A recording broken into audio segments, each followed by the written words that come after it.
Okay, assalamu alaikum warahmatullahi wabarakatuh.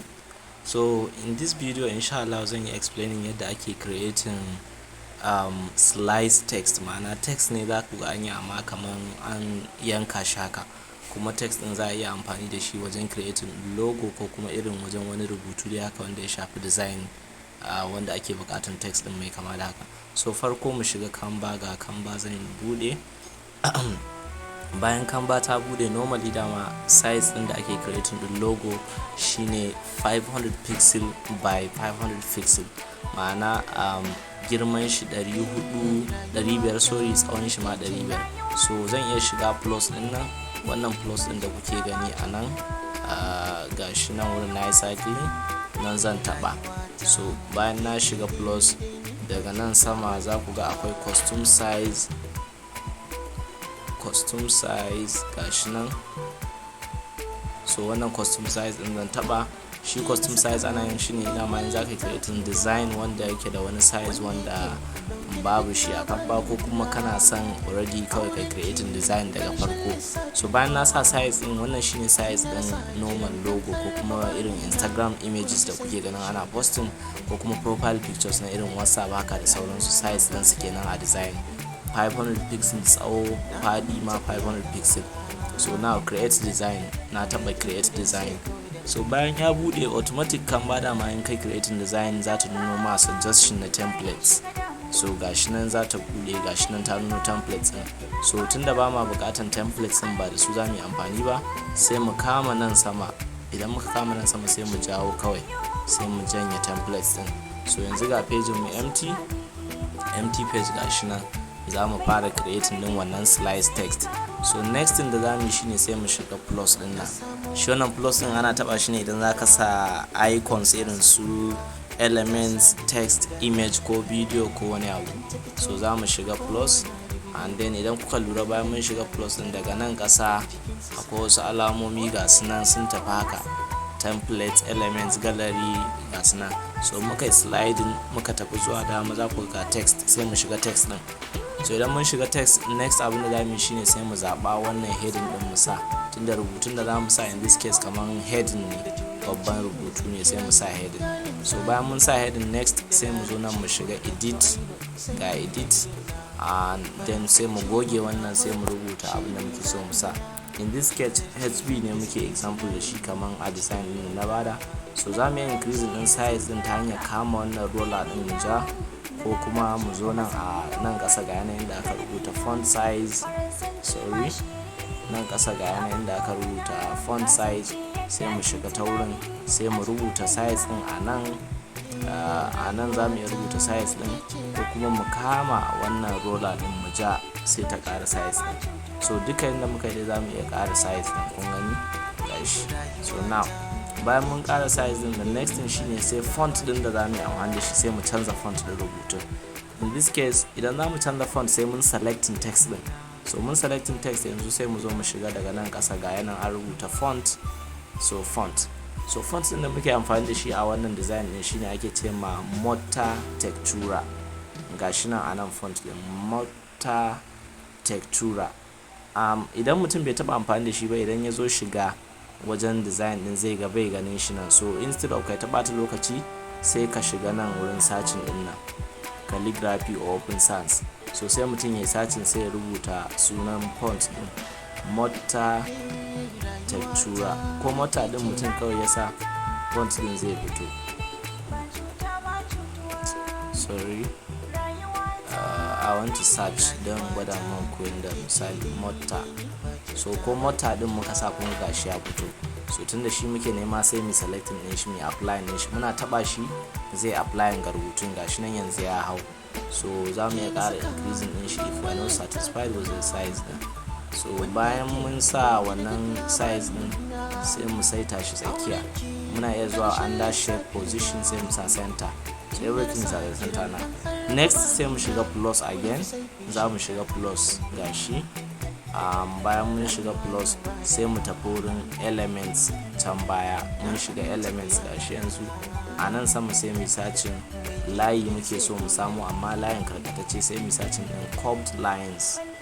So kun gani gashi nan curved lines, gashi nan na rubuta na rubuta curved line sai in searching.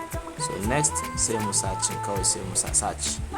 So za mu ga layuka ga su nan, amma graphics din za mu yi amfani da su. Daga nan sama an kuka lura ga suggestion nan na graphics. So sai mu shiga see all, sai mu ga duka irin wannan graphics din ga shi nan. Sai mu shiga see all, so ga su nan kala kala. I think wanda za mu yi amfani da shi in muka scrolling za mu gan shi. In ba mu gan shi ba sai mu samu wani mai kama da shi, sai mu fara selecting. In muka selecting, Canva za ta ba mu selection na magic designs irin waɗannan. So ga shi nan mun dauko wancan. Let's see in ya shigo zai yi. If it is not a graphic sai mu canza shi. Sorry, the network is taking time. Bai appearing ba. Let me check it again. Okay, still bai appearing ba. Let me apply black color to it. Okay, good, gashi ya zo. So now za mu iya rotating din shi mu mai da shi haka, then possibly sai mu increasing length din shi. We can flip it.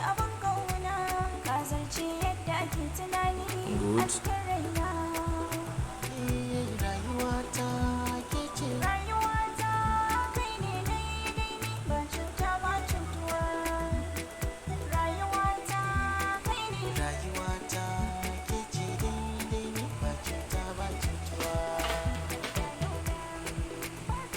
Okay, mu kawo shi anan mu aje.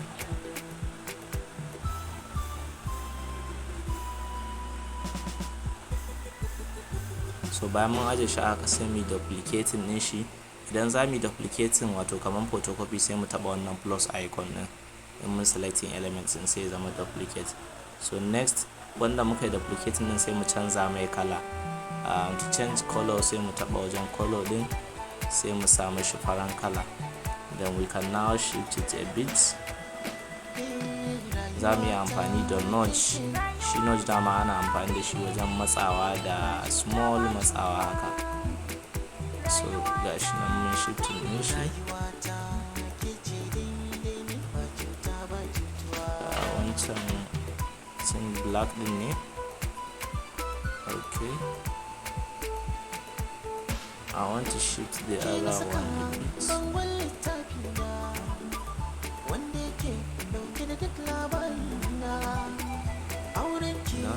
So now kun gani idan kuka kalla already mun riga mun yi creating wancan slice text din da muke so mu. The next thing shine wanda zamu yi ɗayan ya zama black background ne. For example, muna iya ƙara creating empty page. So ga empty page sai mu je mu ƙara rubuta text din mu. Under text sai mu sa heading. But first of all we have to change the background color na wannan page. Sai mu shiga color, mu sa mai black color. So bayan mun sa mai black color sai mu shiga text, sai mu sa heading. Kun ga text din already ya shigo hori, sai mu sa HB. So bayan mun sa HB we can increase the size a bit. Bayan mun increasing size din, and then sai mu canza font din mu mai da shi Mota Textura. So tunda mun sa mai Mota Textura, then the next thing sai mu je mu nemo wannan curved arrow din nan under elements. So we can now look for this curved arrow. I should go that now. Then we can rotate it like this. Same increasing in size. Then we can slightly rotate it.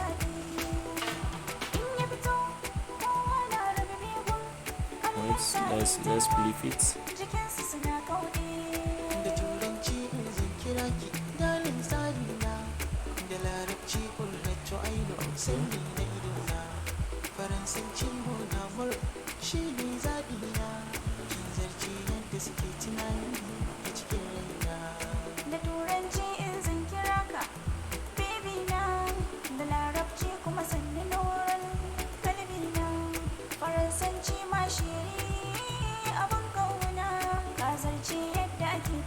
Okay, so now bayan mun saita sai mu zo next sai mu duplicating din shi. Za mu duplicate sai mu shiga wancan plus din, then sai mu duplicating. Wannan muka duplicating kuma sai mu canza mai kala sai ya zama black. Idan za mu canza mai kala kawai sai mu zo mu shiga wurin color, then sai mu sa mishi black. So sai mu adjusting din shi ya zama ya dan hau saman ɗaya. We can use notch to shift it idan hannun ba zai iya wannan ba. We can use notch to do that.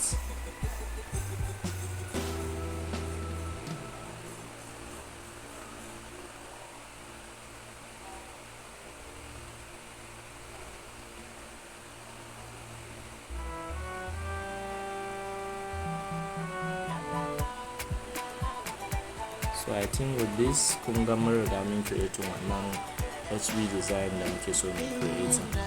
So now this can be a logo. Wannan yana iya zama logo din mutum. For example idan mutum bai kaman akwai ina ga Heritage Bank logo din su kusan haka yake, sai dai color din wannan HB din color din ina ga green ne.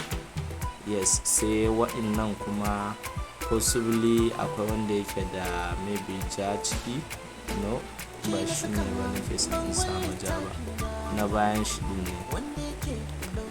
Let me shift it back, position backwards, then let me apply this red.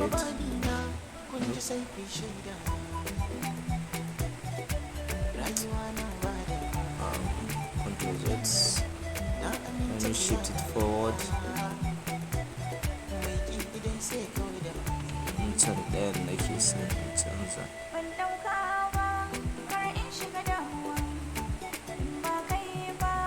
Well, let me change this to red and the other one, okay?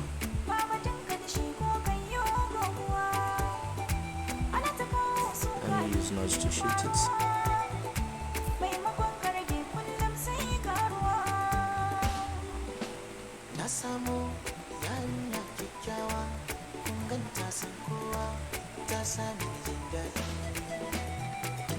So you see, this can be as simple as a logo na wani company or anything that you can think of it.